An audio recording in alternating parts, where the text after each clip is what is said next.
আমাদের জীবনের সবচেয়ে মূল্যবান সম্পদ কোনটি?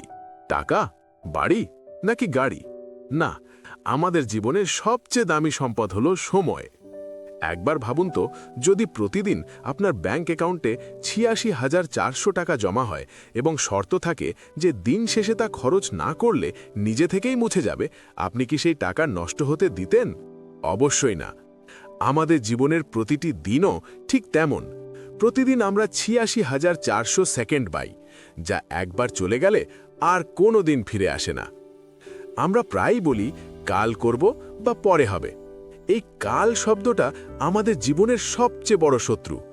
এই পরে করব বলার রোগটি আমাদের অজান্তেই সাফল্যের পথ থেকে দূরে সরিয়ে দেয়। আমরা ভাবি সময় তো অনেক আছে, কিন্তু সত্যি বলতে সময় কারোর জন্য অপেক্ষা করে না। আজ আমি আপনাদের এমন একটি গল্প শোনাব যা সময়ের গুরুত্ব সম্পর্কে আপনার ধারণা চিরতরে বদলে দেবে।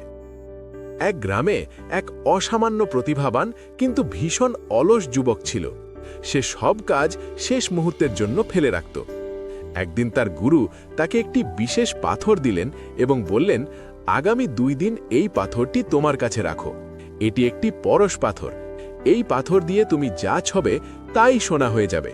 তবে মনে রেখো, ঠিক 2 দিন পর সূর্যাস্তের সময় আমি এটি ফেরত নিতে আসব। যুবকটি পাথরটি পেয়ে খুব খুশি হল। সে ভাবল, এখন তো অনেক সময় আছে, হাতে পুরো 2 দিন। আজ বরং একটু বিশ্রাম নেই, কাল কাজ শুরু করা যাবে। প্রথম দিনটি সে শুধু আলসেমি আর বড়লোক হওয়ার স্বপ্ন দেখে কাটিয়ে দিল। দ্বিতীয় দিন সকালে সে ভাবল, আজ বাজারে গিয়ে প্রচুর লোহা কিনে আনব আর সোনা বানিয়ে ফেলব। কিন্তু পথে তার এক বন্ধুর সাথে দেখা হলো। গল্প করতে করতে দুপুর হয়ে গেল। দুপুরে ভারী খাবার খেয়ে সে ভাবল, রোদের মধ্যে কাজ করা কঠিন, একটু জিরিয়ে নিয়ে বিকেলে কাজে নামব। বিকেলে যখন সে গভীর ঘুম থেকে উঠল, দেখল সূর্য প্রায় ডুবে গেছে। সে ভয়ে কাঁপতে কাঁপতে পাথরটি নিয়ে বাজারের দিকে দৌড়াতে লাগল। কিন্তু হায়, ঠিক যখন সে বাজারের কাছাকাছি পৌঁছাল, তখনই সূর্য ডুবে গেল এবং তার গুরু সামনে এসে দাঁড়ালেন। গুরু পাথরটি ফেরত নিয়ে নিলেন। যুবকটি পাথরের মতো স্থির হয়ে দাঁড়িয়ে রইল। তার সামনে অঢেল সম্পদ হওয়ার সুযোগ ছিল, কিন্তু তার আলসেমি তাকে আবার শূন্য করে দিল। এই গল্পটি শুধু একজনের নয়, আমাদের অনেকের জীবনের বাস্তব ছবি। আমরা সুযোগের অপেক্ষায় থাকি, কিন্তু যখন সুযোগ আসে তখন অলসতা করি। মনে রাখবেন, একজন ছাত্র যে পরীক্ষায় ফেল করে সে বোঝে 1 বছরের মূল্য কত। একজন যাত্রী যে 1 মিনিটের জন্য ট্রেন মিস করে সে বোঝে 1 মিনিটের মূল্য কত। আর যে মা অকালে সন্তান হারান তিনি বোঝেন 1 সেকেন্ডের মূল্য কত। পৃথিবীর সফল ব্যক্তিরা আলাদা কিছু করেন না, তারা শুধু সময়ের সঠিক ব্যবহার করেন। এলন মাস্ক বা বিল গেটসের দিনেও 24 ঘন্টা সময় থাকে, আপনার কাছেও তাই। তফাৎ শুধু ব্যবহারের।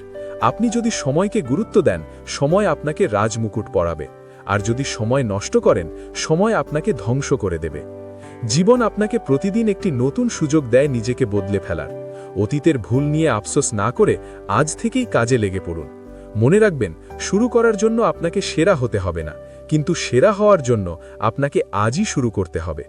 আপনার স্বপ্নগুলো যদি সত্যি করতে চান, তবে আজই অলসতাকে বিদায় জানান। সময়কে ভালোবাসুন, সময় আপনাকে সাফল্যের শিখরে পৌঁছে দেবে। ভিডিওটি যদি আপনার মনে সামান্যতম প্রভাব ফেলে থাকে, তবে অন্তত একজনকে এটি পাঠান যাকে আপনি সফল দেখতে চান। ধন্যবাদ।